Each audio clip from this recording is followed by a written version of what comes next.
Hey everybody, our group had heart failure, so first off we just wanted to give you a little bit of background information about heart failure.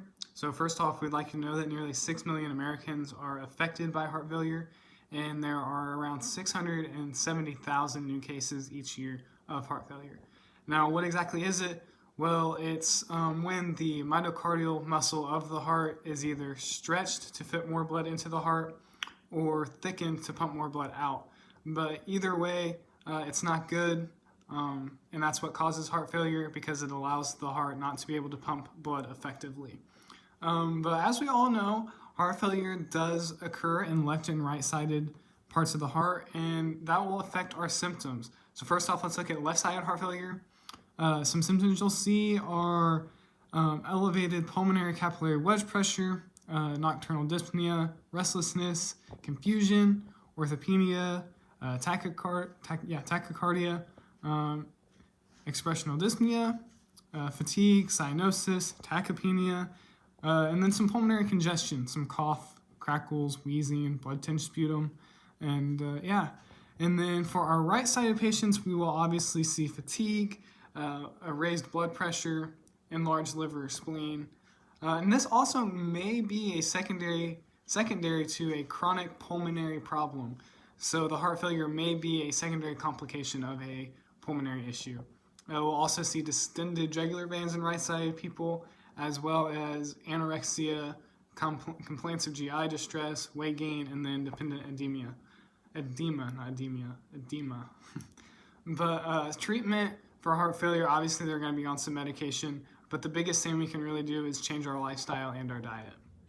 So I'm going to talk to you about client education for a heart failure diet. The number one thing that they recommend is reducing your salt in your diet. Even though you want to enjoy what you eat, and even though you crave salt, you need to remove it from your diet because so choose plenty of fruits and vegetables that only contain a low amount of salt, which is good. Choose foods that are in low salt, which is fresh meats, poultry, fish, dry,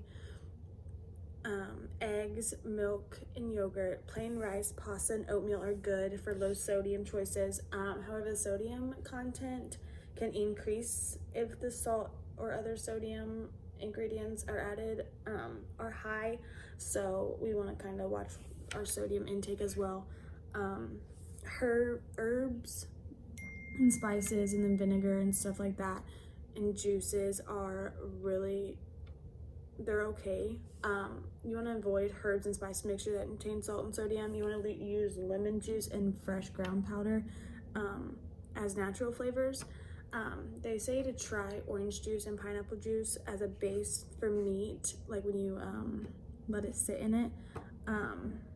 It kind of helps with not adding salt in some of the stuff you would margarate your foods in.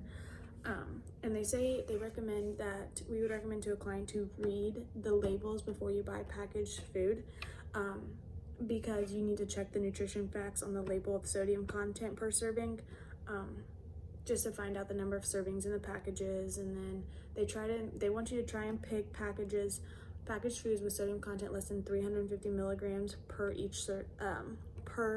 serving.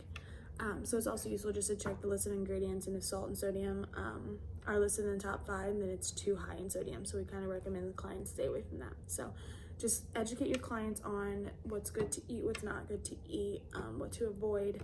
But also make sure we recommend like the good stuff they can eat, which is fruits and vegetables that are low, fish and milk and eggs and rice.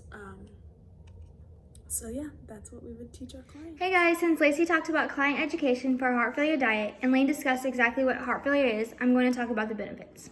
As Lacey mentioned, we need to eat a diet that is low in sodium, so eating a lot of fruits and vegetables.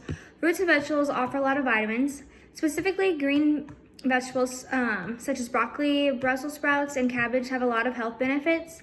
Green vegetables supply us with many nutrients such as vitamin K, vitamin A, folate, calcium, fiber, magnesium, and many more. Fish such as wild salmon and tuna have omega-3 fatty acids. Omega-3 fatty acids can help lower triglyceride levels, limit blood clots and arrhythmias, and reduce the risk of a heart attack.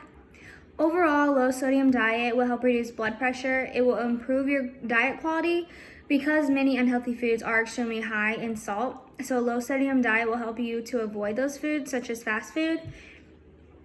And a low sodium diet may even help decrease cancer risk since high salt diets have been linked to certain types of cancer. Even if you do not have heart failure, it would benefit everybody to have a low sodium diet. Thank you.